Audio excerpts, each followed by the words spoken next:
¿Qué pasa, gente? Muy bienvenidos todos al canal del arte. Hoy quería presentaros, la verdad, un nuevo libro que se llama 10 obras de arte imprescindibles para niños.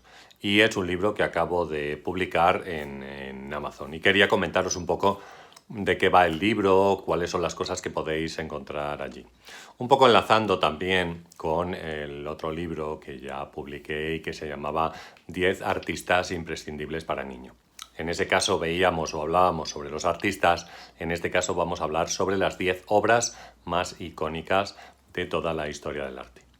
La idea del libro principalmente es que cualquier persona pueda explicar o conocer un poco más algo sobre estas 10 obras. Es decir, si tratamos de explicar a los niños o a una persona que desconoce completamente alguno de los cuadros, encontraremos toda la información necesaria en este libro para poder conocer, como decimos, el estilo, la época, las circunstancias o por qué ese cuadro es famoso y qué influencia ha tenido posteriormente en otros artistas, ¿no? Porque ya os digo, si estas son las obras más conocidas de toda la historia del arte, será por alguna razón.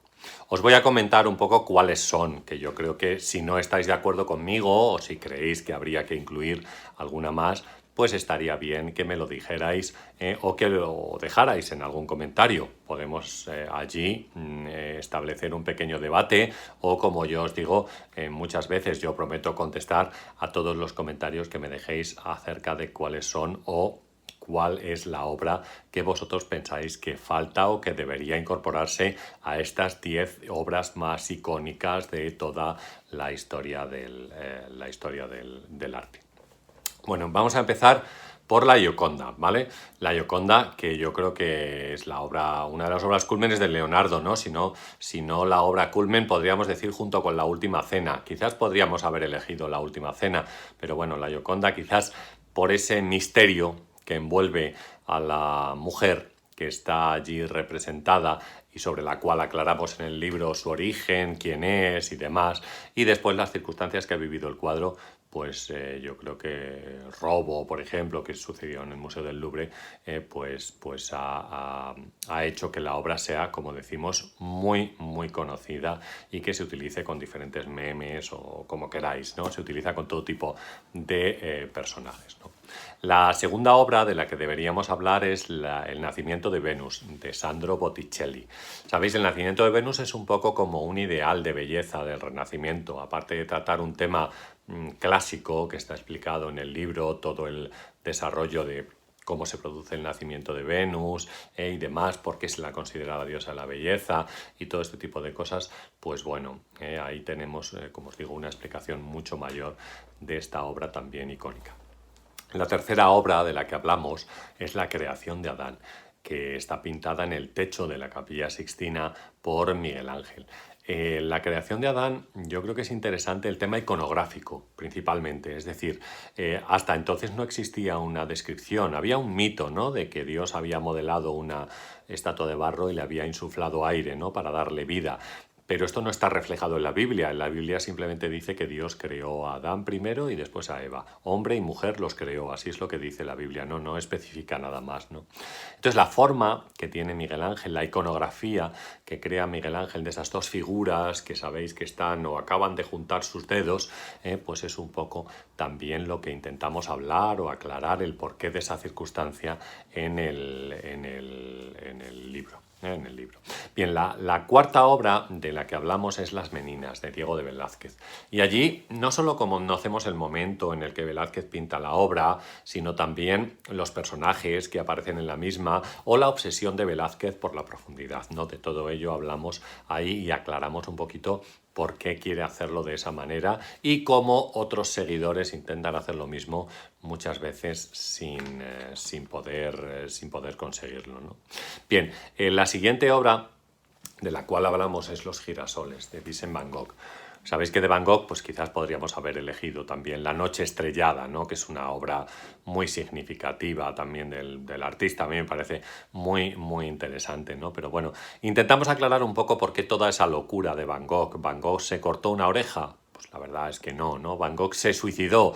Pues la verdad es que no, ¿no? Y entonces, bueno, ¿por qué él está obsesionado con los girasoles, de los cuales pintó hasta 11 versiones, 4 en París y 7 en Arles, en el sur de Francia, ¿no? Y también intentamos aclarar un poquito cuál es la relación que tiene con Gauguin, que es la causa de la cual o por la cual él va a pintar estos cuadros de los girasoles, ¿no? Dónde se encuentran, en qué lugares, si están en museos privados, si están en manos privadas también a través de una subasta y todo esto, ¿no? También, como os digo, lo intentamos aclarar en el libro, ¿no?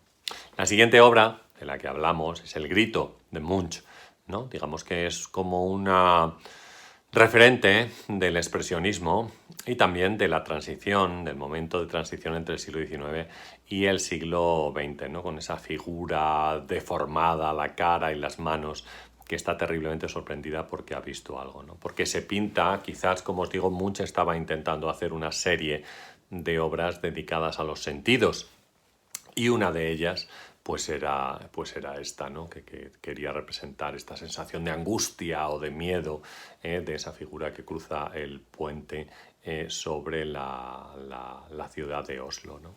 Bueno, muy bien, pues allí, como os digo, está todo aclarado y también la relación de la difícil relación de Munch con las autoridades políticas que calificaban, sobre todo los nazis, que calificaban su obra como arte degenerado, ¿no? Como algo que no estaba, digamos, o que no era importante para el desarrollo artístico que los nazis pensaban que debería haber, ¿no?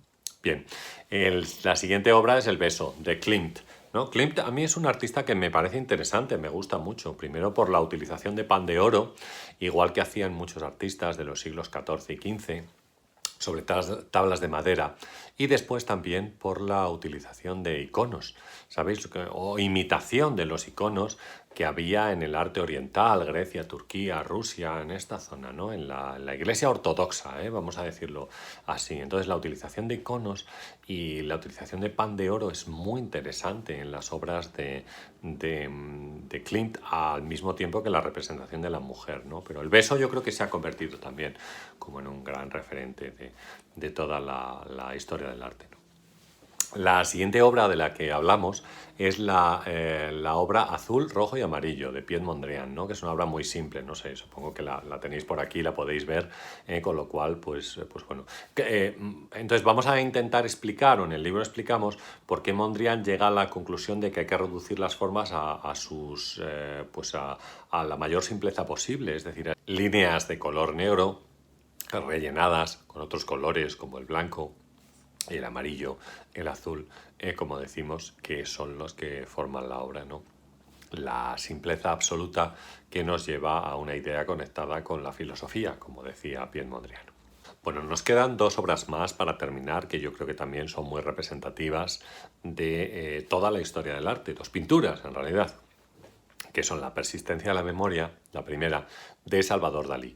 Allí podemos observar o podemos analizar, en el libro aparecen analizados cuáles son cada uno de los elementos que podemos ver en la obra. Es decir, por ejemplo, la cabeza que aparece allí en la parte central del cuadro, las hormigas que están colocadas encima de un reloj, los relojes blandos que nosotros podemos ver en un número de 3 o el interesante paisaje mediterráneo que Dalí representa. Nosotros en el libro hablamos de los traumas de Dalí, de sus obsesiones y de cómo estas obsesiones aparecen reflejadas en esta obra tan conocida realizada en el año 1932.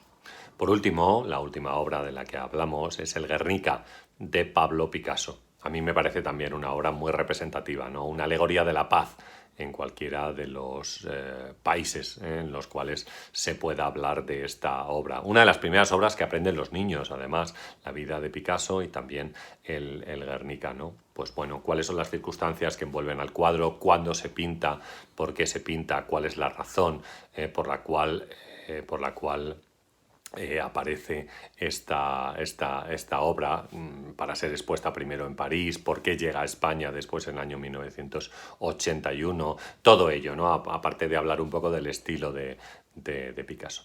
Bien, estas serían, yo creo, las 10 obras más icónicas de toda la historia del arte. Como os he dicho antes, si os parece que alguna más debería estar incluida, pues no tenéis más que comentarlo y yo, como os digo, responderé a todos los comentarios. Os animo a todos a suscribiros a este canal porque, como veis, tenemos una actividad constante y hablamos tanto de arte como de pensamiento contemporáneo en muchos casos. Bien, me gustaría también que le dierais al like si os ha gustado este vídeo, Vale, yo os voy a dejar el enlace del libro del cual estamos hablando en la parte inferior de la página. Podéis encontrar allí el enlace y en Amazon lo encontraréis tanto en papel como en ebook a un precio muy asequible, la verdad. Muy bien, pues suscribiros, activar la campanita y, como decimos siempre, un saludo a todos, y hasta el próximo vídeo.